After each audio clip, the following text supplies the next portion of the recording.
সবাইকে। বসন্তের কোকিলের ওড়াউড়ি কিন্তু আমরাও লক্ষ্য করতেছি। ইনশাআল্লাহ যদি একটি সুষ্ঠু নির্বাচন হয়, বিএনপি 250-এর উপরে আসন নিয়ে সরকার,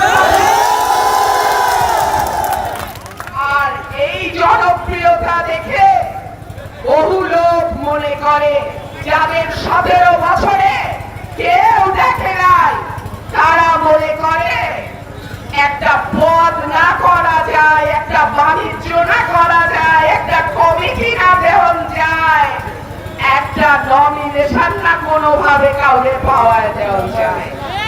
এইসব সুখের পাখি বসন্তের কোকিলদের 1 ইঞ্চি জমিও ব্রাহ্মণবাড়িয়ায় ছাড়া হবে না। আস্তে আস্তে তাপস ভাইকে জিজ্ঞেস করছিলাম, ভাই কমিটি আছে নাকি, কমিটির লোকজন আছে নাকি? বলে কিসের কমিটি? বাংলাদেশের মানুষ আমাদেরকে, ব্রাহ্মণবাড়িয়ার মানুষ আমাদেরকে, নবীনগরের মানুষ আমাদের সঙ্গে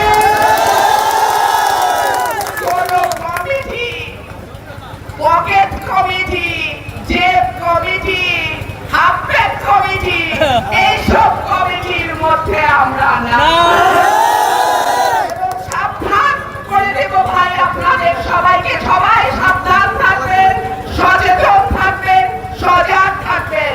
যে আত্মত্যাগের বিনিময়ে হাসিনাকে আমরা দেশ ছাড়া করতে বাধ্য করেছি, সেই আত্মত্যাগ যেন কুটি কয় সুবিধাবাদী স্বার্থান্বেষী মহলের কারণে কালিমালিপ্ত না হয়ে যায়।